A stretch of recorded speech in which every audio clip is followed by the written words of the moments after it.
এ বন্ধু আমার যে গার্লফ্রেন্ড আছে না বুঝে তোর যে ভাবি হয় অতি মন কাটছে না আমার কাছে গিফট চাইছে আমার কাছে তোর টেহা নাই এখন আমি কি আর কিনে দিমু আরে বন্ধু এটা কোনো ব্যাপার হলো তোর হাতের ফোনটা বেঁচে তোর গার্লফ্রেন্ডে গিফট দে।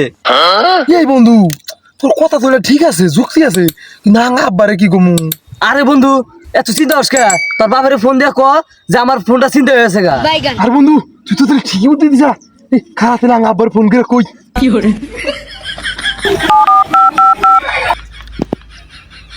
কেডা ফোন দেওয়াস ভাই? হ্যালো আব্বা আমার ফোনটা না চুরি হয়ে গেছে গা এই শোয়ার বাচ্চা, তোর ফোন যদি শুরু হয় তুই কার ফোনটা ফোন দিছা? বাইগান বন্ধু ধরা না হয়ে গেলাম গা